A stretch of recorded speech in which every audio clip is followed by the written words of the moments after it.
Guys, tell me, since you guys sat there at CPAC and we had this press conference, you talked about the movie. You guys have become the center of controversy because it seems to me the Occupy movement has singled you two guys out for attacks. You want to talk to my audience about that? What exactly has happened to both Brother Stranahan and Brother Darby? Well, this is Lee Stranahan. I'll talk about Brandon because it's weird to talk about myself. But I mean, he's been the target of the far left for years now, and specifically in Oakland last night. They have a march, a weekly march now, where they burn the flag, and it's called the FTP March. And the first word we can't say on the radio, and the last two words are the police. And this is officially the name of the march, is the Police March. And that's what the Occupy movement calls it. So it's a mob of Occupy Oakland walking down the street, chanting, cursing out the police. They say from Oakland to Greece, and the police. And so last night they were shouting literally, "Brandon Darby is a snitch. Throw his body in a ditch." That's what they were chanting. This is up on the live stream. And what they're mad about Brandon about, which is insane. I take it when they say that the implication is there's going to be bodily harm to Brandon Darby. That's absolutely what they're saying. Not only that, he's been accused of, he has people on Twitter literally accusing him, not accusing him, threatening him, literally threatening him. And then in my case, I had a much milder. They put up some personal information about me. Well, they're trying what they call they're trying to my wife's phone number. They're trying to do what they call dox you, right? DOX. They're trying to put all your personal information up there. It's intimidation. They're trying to intimidate you, Lee Stranahan, from being involved in this film. Correct? That's right. Yeah, that's exactly right.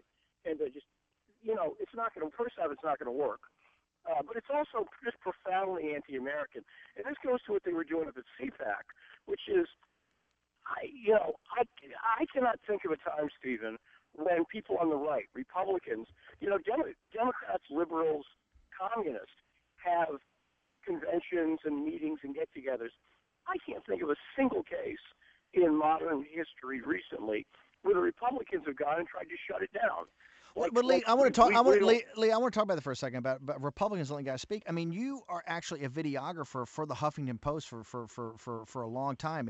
I've seen so many raves from you from guys on the liberal media types, leftist mainstream media guys. You actually came to this with doing Pig for Nothings, but you're actually a videographer for the Huffington Post. And Brandon Darby was a hardcore radical on the left. You guys do not. You guys aren't.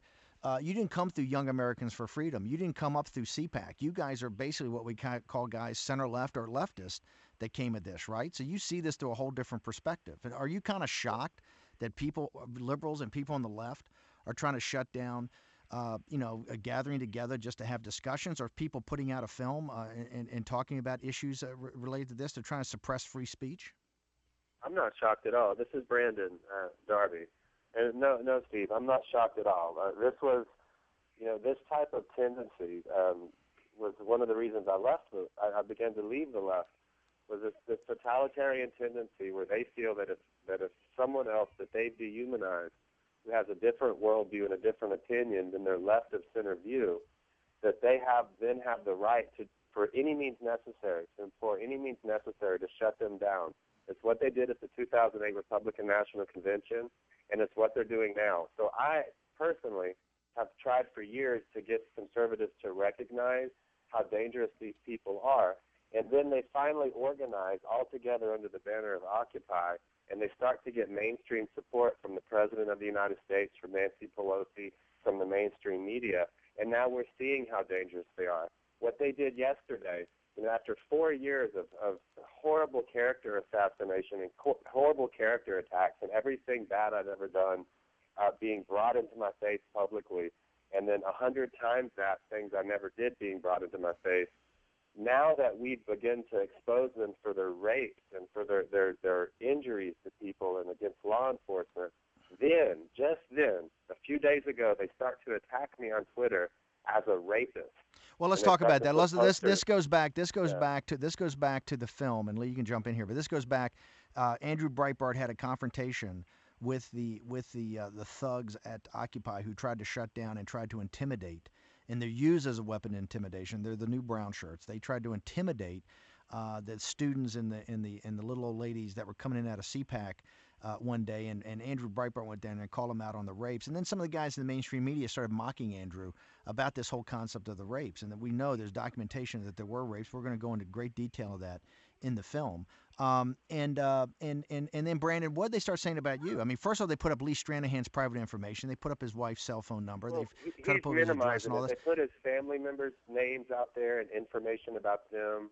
Because they're trying to intimidate Lee Stranahan. With you, they've now started going around saying, "Oh, Brandon Darby's a rapist. That's who's the rapist. Brandon Darby's the rapist." That's what they're doing now, right?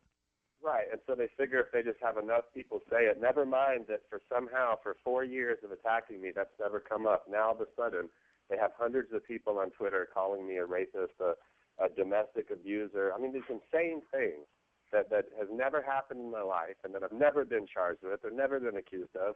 And all of a sudden, they start to say this. So then I began to fight back finally.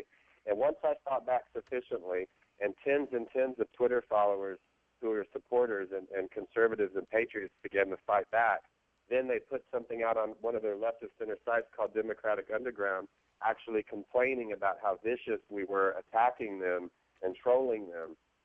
And so now their feelings are hurt that we were so mean and we said such mean things about their movement, when in fact they began it by calling me and trying to shut us down on this movie, and by calling me a rapist and by trying to frighten Lee's family members.